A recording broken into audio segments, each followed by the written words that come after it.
All right, this is Patrick Rogers, and today we have the privilege to have Josh Balster on the show, and Josh is the CEO of Pigler Automation. Welcome to the show, Josh. Thank you. It's good to be here, Patrick. You bet, man. So a little bit about Josh. He lives in Billings, Montana with his wife and 4 young kiddos. Josh has over 20 years of experience working in domestic and international business development, as well as international operations and finance.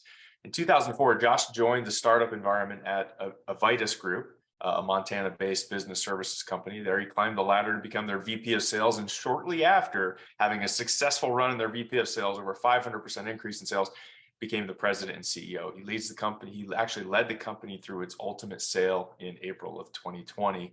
And in March of 2022, Josh completed the purchase of Pigler Automation, which is a Longmont, Colorado-based process controls automation engineering firm, in partnership with his brother Chris and his father Ken. So he spent the past year optimizing the operations of the company and really building a strong platform for growth and scalability. So, Josh, great to have you on the show. Before we dig into, Pigler and your journey, what's one interesting fact that not many people know about you? Sure. This is always kind of a tough question because I'm pretty transparent and most people know most things about me, but I was thinking about it. And when I was in college, I fought forest fires for the National Forest Service out of Beaverhead Deer Lodge District, which is in western Montana.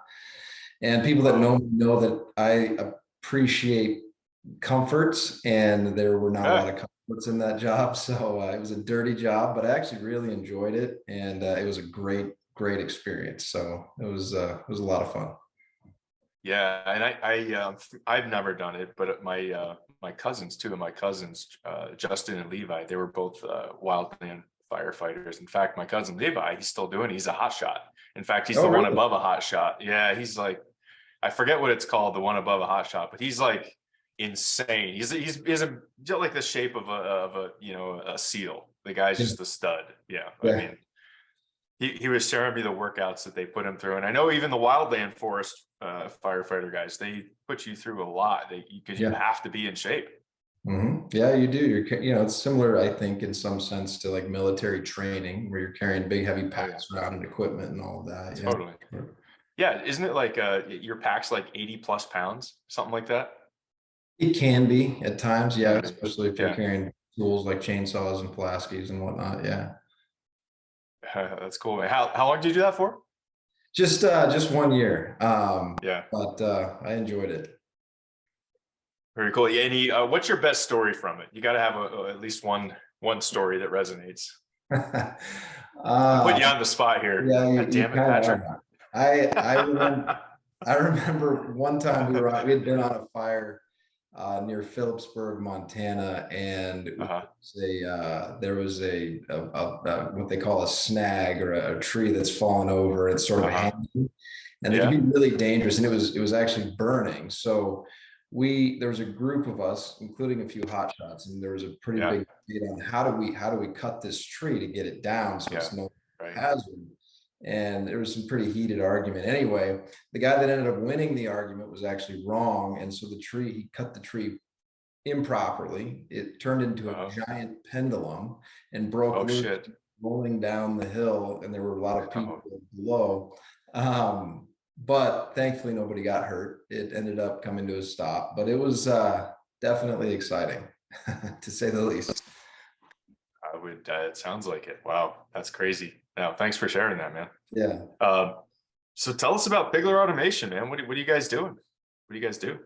Yeah, so Pigler Automation is an engineering firm. We specialize in process controls automation as well as factory automation. We are our main vendor is Siemens. We utilize Siemens technology, Siemens PCS7 technology, as well as TI Portal and their building management systems, et cetera.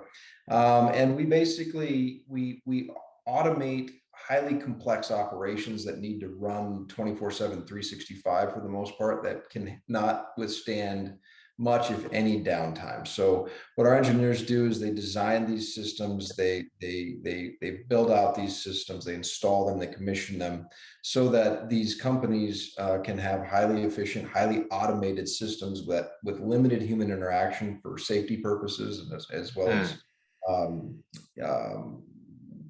guaranteed uptime. They just have to have uptime. If they go down, some of them are critical infrastructure organizations, so they just can't go down, and others, they'd lose tens of thousands of dollars per minute if they're down. So it's exciting. It's fun. We get to work with some really cool organizations and companies, both government and private sector, and it is an extremely interesting operation, and we're having a blast. What's is there a certain niche or industry or application that you're really kind of going towards or just happen to fall into? Well, yeah, historically, so Chris and I, as you said in the introduction, we purchased the company in March of 22. So we just passed our 1 year anniversary of owning the company. But prior to our Nice. arrival, the previous owners focused primarily on the industrial gases, so hydrogen plants, CO2 plants, nitrogen, a little bit in biofuels as well as oil and gas, but primarily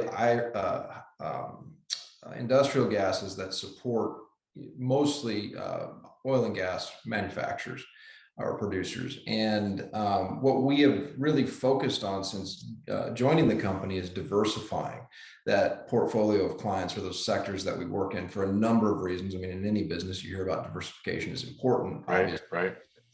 So we've actually expanded into food and beverage a little bit more. We've expanded into automotive. We've expanded into pharma. These are all big Nice. industries that we can serve, and we're looking to expand more into data centers as well as battery production.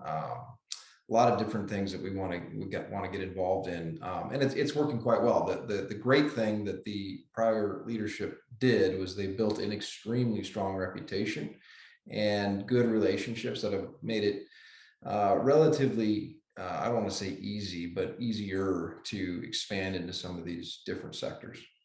Yeah. So when you purchased the company, it sounded like it wasn't as well diversified as it is now.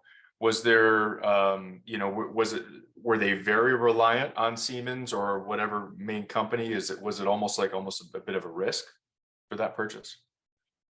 Oh, there was definitely risk, and Well, with every purchase there would be, yeah. But yeah, but the consolidation of sector and client was definitely a risk that we were aware of. But given our experience in our prior company, we got to be a part of 11 acquisitions in that organization, all service-based. Nice. So when you're buying service-based companies, you're not buying many assets, right? You're buying. No. And so we had experience creating unique structures of transactions that allowed us to build in some safeguards for us in the event that we lose some key clients or relationships immediately post-transaction. So we built in those safeguards, which also included upside for the seller if we were successful. And it's turning out really well. Thankfully, we've maintained all of those clients and those relationships so far, and we're actually strengthening them. But yeah, we were definitely very aware of those risks due to consolidation of having just a very small niche clients. Yeah, very cool. So how many people are in your company again? We're small, so there's about 20 of us right now. 20. So that's pretty, it sounds like that's to go from where you're kind of in this niche to diversifying into so many different different verticals. Now you're into food and beverage, you're into pharma, all these different areas. Are you finding that challenging because you kind of have to learn each new industry, or do you guys already have the experience coming from your previous companies in these different industries and applications? No, it's definitely challenging, and we're not engineers. I'm not an engineer. I couldn't tell you how to program. But you own an engineering firm. I couldn't, but we've got with the engineers, what they're really good at is they understand the technology really well. There is definitely some learning and some nuance as we expand into these different sectors. But that being said, the team enjoys that. They like the diversification. They're embracing the diversification. They're learning it extremely well. And so it's a challenge, but it's a challenge that's well accepted and actually embraced.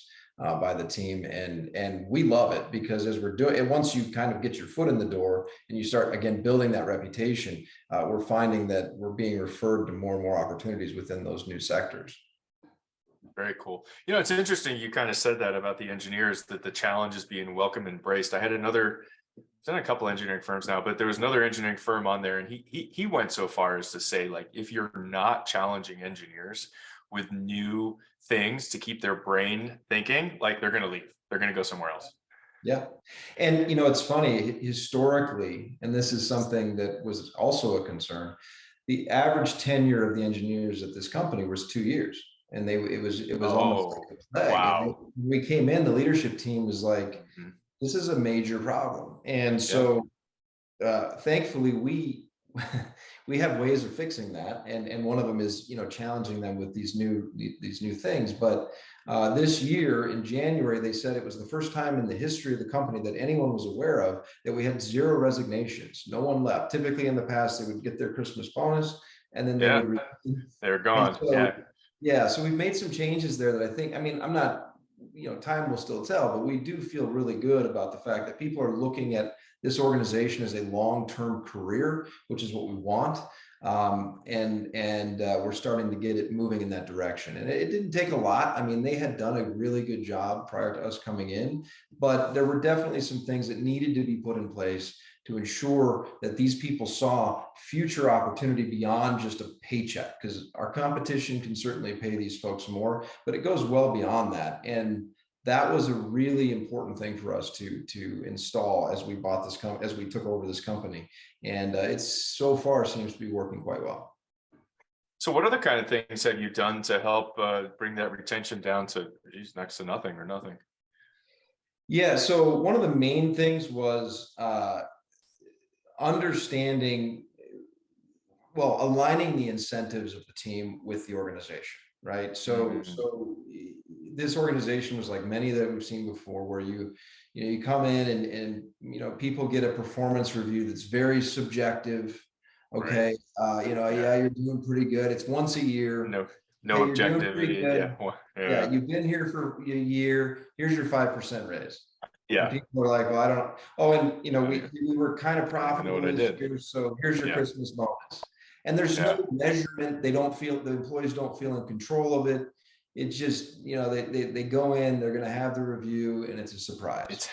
It's happenstance. They don't know what's going on with the bonus or the performance of the company, and yeah, everything's a surprise. Exactly. So one of the things we did early on is we thought, okay, first of all, we got to figure out what are the measurables, what matters, what is it that you're doing on a daily basis that actually impacts the Yeah. organization from a financial perspective. So Right. we didn't, Chris and I didn't just figure that out. We actually leveraged the team to help us do that. And that's another key Wow. component is we want your input. We want to understand, what are we doing well? What are we doing poorly? What can we be better at? Tell us, let's do this together. And so they really got involved with that process, and they created the performance metrics, the KPIs, all the things that matter. They created the measurables, and we agreed as an organization, here's our benchmark, this is the baseline, and where can we go from here? And if we go from here, how does that financially impact the organization?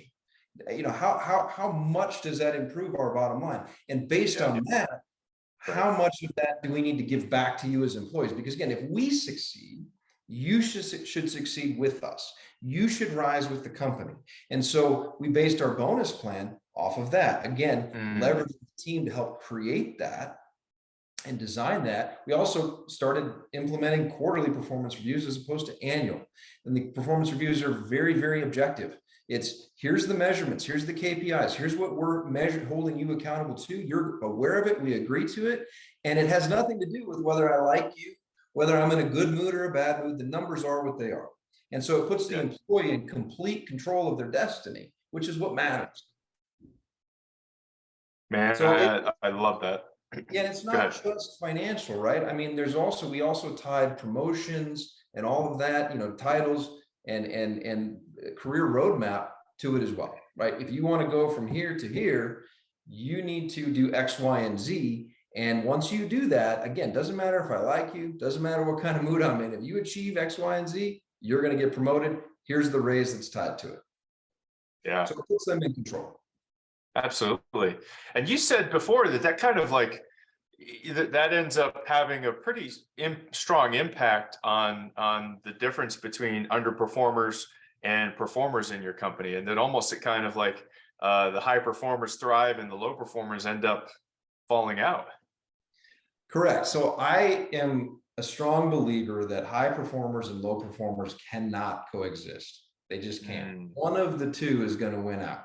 And who decides that is the leadership of the organization, because it's your job as a leader to decide. I mean, any leader is going to tell you, well, of course, I want high performers, but most leaders, or many leaders anyway, have no idea how to do that. And so high performers need a certain kind of environment where they can thrive. And so my job as a leader is to create that environment.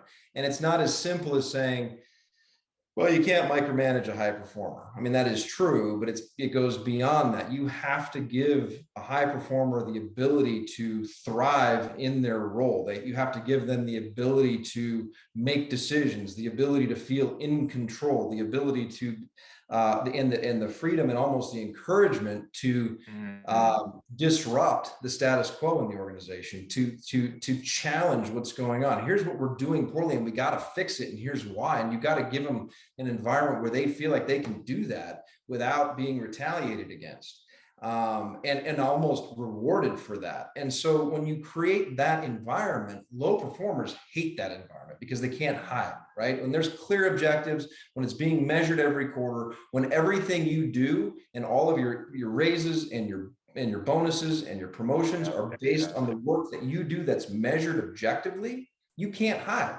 right? there's nowhere to hide. Yeah. Yeah, you're going to succeed based on your own merit.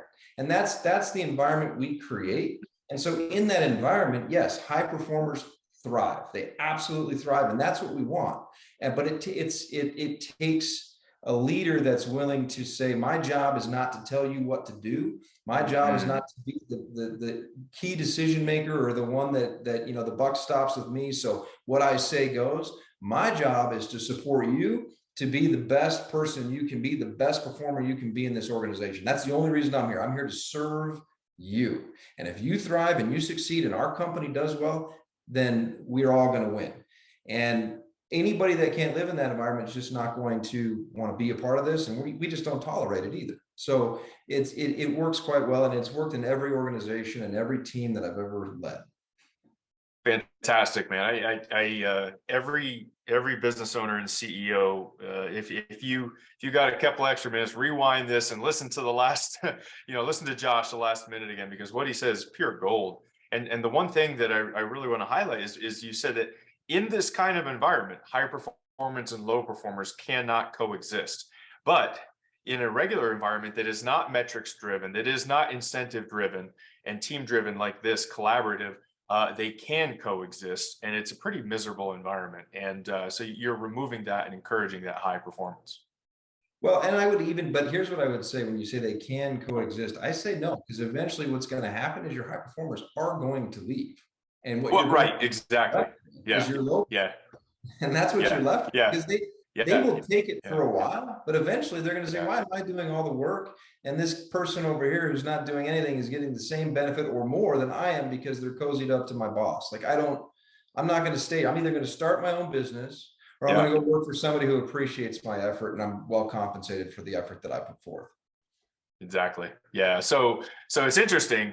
In an environment without this metrics driven, same thing, right? I mean, it makes sense. You can't have high performance. The high performers will be driven away. In a metric driven organization, the low performers will be driven away. I think that's a really fabulous distinction and just a great point there.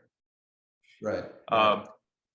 Yeah. So tell us how, now I know you guys have been able to, obviously you've diversified, you've been doing some more scaling. What's really your scale strategy, and how have you been able to really implement a sales team around that? I know that's something you guys really took on and really honed and polished up.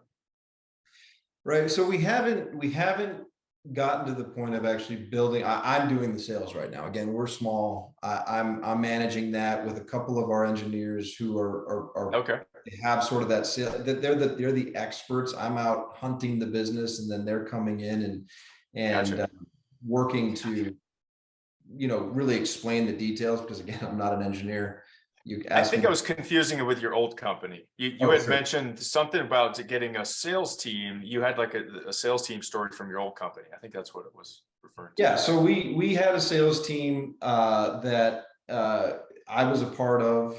This was years ago. This was back in 2000. I joined the company in 2004, joined the sales team in 2000, end of Yeah. 2004, and was just a part of it. And it was fine. We started to grow. They promoted one of the sales guys to sales manager, and he just how do I say this? He was not he didn't know how to lead in the way that I just described, and I didn't really either. But what ended up happening is the company was growing very slowly organically, but they performed several acquisitions, so they grew through acquisition.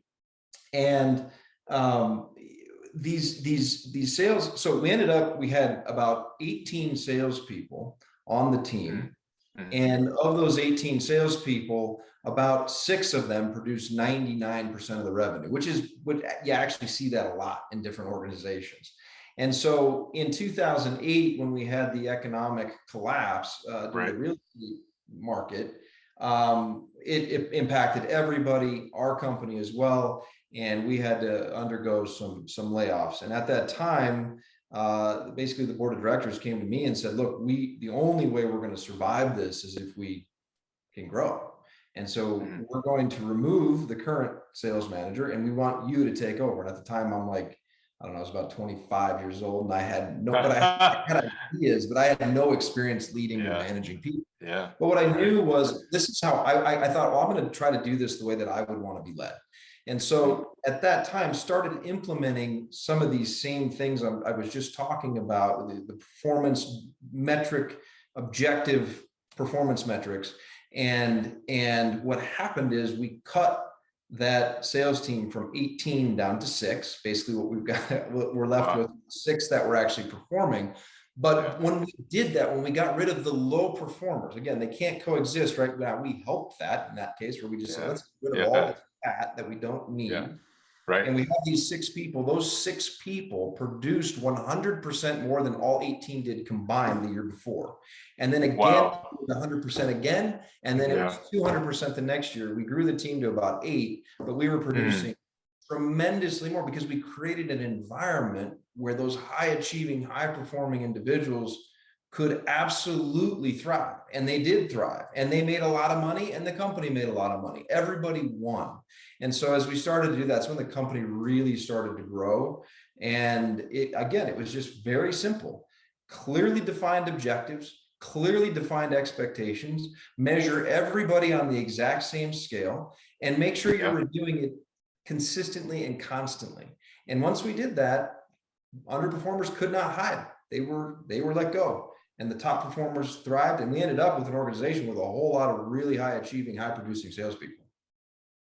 Fantastic, man. That's a great story to just really back your play. Cause there's a lot of, I mean, if you think about it, there's a lot of people that are cautious or hesitant to let people go. Oh, we're going to be missing that or missing this. And just the power of what you're talking about is fantastic. So, we're getting paid to make hard decisions as leaders and CEOs, and just sometimes there's a lot of people I come across where they're hesitant to do those things because of relationships or because that person's been with the company for a long time. There's always a story in the back end. There's always an excuse, and it always ends up hurting them in the long run. Exactly. Yeah, I mean, well said. And I couldn't agree more. And you're absolutely right.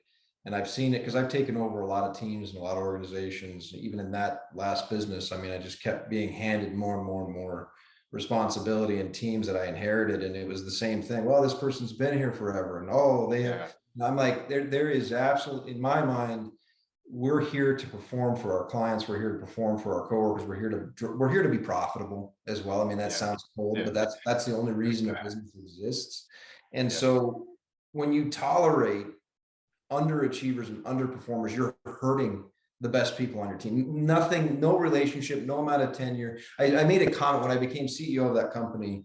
We had a big conference and I made a comment that made a lot of people really nervous, but also got a lot of people really excited. And the comment I said is, as I move into this role, I just want to make it very clear that things like title and tenure will have no place in this business anymore. They will not matter. I bet that ruffled some feathers. Oh, it certainly did. And I wanted to, because we had a lot of individuals in that organization that had been in there 15, 20 years that were absolutely producing nothing for the organization and hurting the organization. I'm thinking, if I'm accountable for this, I'm not going to tolerate that. I can't, because I got a family to provide for, and I've got all these great people. We can't have that. And not to mention our clients who are being hurt by this. And so for me, title and tenure mean nothing. What are you doing today? What have you done for me lately? So the other side of it too, right, is those people that are in the underperforming roles. The thing about it is they're actually miserable. Yeah. They're actually miserable in that role. And the best thing you can do for them is let them go and help them find what they're really meant to do. Because obviously that isn't it, right? Yeah. No, exactly. Because if they were doing what they love to do, they'd be doing well at it. Yeah, you bet. So cool, man. Fantastic stuff. So let me ask you, if you were going to hire a CEO to take the reins for your company, what's the one book you'd require that they read before taking over for you, man? Traction.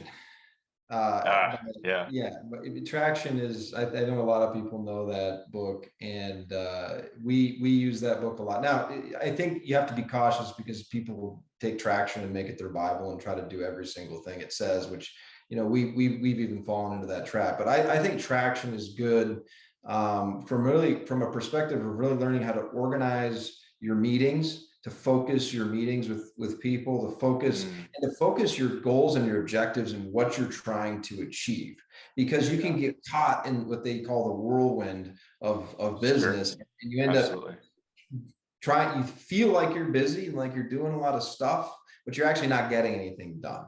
So what I love, and what my team loves about that book, is that it really helps you to focus on what are your key objectives that you're trying to get done this quarter, this year, in 3 years. Right. Where are you going for 10 years? And they talk about your North Star. Why are we here? And we always use North Star as, okay, every major decision we make is, if we were having a hard time making a decision, is that decision taking us, is it pointing to our North Star? And if it's not, then maybe it's the wrong decision. So that's the way we've used that book. I used it in my last organization and in this organization, and it's working really, really well to really help manage, sort of, just, again, organize your direction, really, and organize your meetings and have purpose to me. Because everybody knows, how many meetings have you sat in where you're like, why am I here? What are we even talking about? All these stuff, and ends up just wasting a tremendous amount of time. And frankly, who wants to do that? Nobody. So the book is really helpful from that perspective. Yeah, very, very cool, man. Thanks for sharing that. That's a fantastic book. Gino Wickman and the whole EOS system is absolutely, groundbreaking, totally transforming the business industry. So it's definitely good stuff. Josh, awesome having you on the show. I want to take a few minutes and just summarize some of my key takeaways before we wrap up. One is diversification, how important it is in your companies. And again, I think it's a really good point to make, because sometimes we get so busy in our businesses, we just don't think. And next thing we know, we've got 50% of our revenues coming from one client. And if that client goes bankrupt, or they fire you because one of your employees does something stupid, whatever. So just really, that diversification is very important. Two is these retention drivers, the things that you've done to really turn the retention of engineers in your team. Again, a lot of that's coming back to systems, operational systems like Traction. You're aligning the incentives of the team with the organization. You're leveraging the team's input to implement in performance metrics and KPIs. And one of the most important things is people support what they help create, right? It's like, so you're doing quarterly performance reviews versus just the annual, and they're based on objective KPIs, right? So which is fantastic versus the subjective. And the quote, in fact, this is going to be the name of the podcast, is high performers and low performers cannot coexist. I think that's a fantastic quote. And I agree with you 100%, man, that they need an environment. The high performers need an environment where they can thrive. And even if you don't have that stuff in place, well, then the high performers they'll find where they can thrive, and it's not going to be your company. So And the last one I thought was just a great takeaway was every time you make a hard decision, do you have that North Star? Look to the North Star, and will it help you achieve your North Star? If yes, then the answer is yes. If no, then the answer is no. And I think that's fantastic, man. Given those kind of guidelines to your team allows them and enables them and empowers them to make decisions for you instead of having to come to you every time. Awesome, man. Well, hey, Josh, if there was one takeaway that you would really like the audience to absorb from today, what would that be? Let me think here. I would say, look at you need your team to be successful. You need it. And as a CEO, it should not all fall on your shoulders. And many CEOs do allow the weight of the business to be on their shoulders, and they try to do too much. But if you can get yourself to step back and then trust and empower your team to take the load, you can do a whole lot more with 10 people doing the job than with just yourself. And I see a lot of CEOs really struggle with that because they feel like they got to do everything. And I came from an organization. My last organization was around 500 people.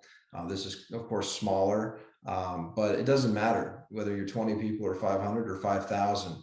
You need people to be successful, and to do that, empower them and create an environment where great people, high achievers, high performers can absolutely thrive. That's what I would say as a takeaway. Love it, man. Love it. Yeah, thanks for sharing. That's a fantastic takeaway. So Josh, if any of our listeners want to reach out and either utilize Pigler Automation for services or follow up with you, any questions, how could they do that? They can definitely hit me up on LinkedIn. I'm on there. Cool. So that's a good way. My email is josh.balster@piglerautomation.com. Happy to respond to anybody that reaches out to me there. But yeah, I'm happy to talk to anybody. I like talking about this stuff. Leadership is a really important thing for me. So yeah, absolutely. Awesome. And it's funny, the most successful CEOs are the ones that are like, you know what, just give me a call. I'll help anybody out that needs help. That's fantastic. So that giving and gratitude. And by the way, we will have your LinkedIn profile and the website on the podcast page. So Josh, thank you for being on the show, man. This was awesome. Thank you, Patrick. Really appreciate it. This was a great experience. So I appreciate your time. You bet. And for the listeners, please hit the like and subscribe button and help us spread the word about the show and what we're doing. We're helping the next generations of leaders and CEOs be that much more successful. With that, this is Patrick Rogers, and we'll see you in the next episode.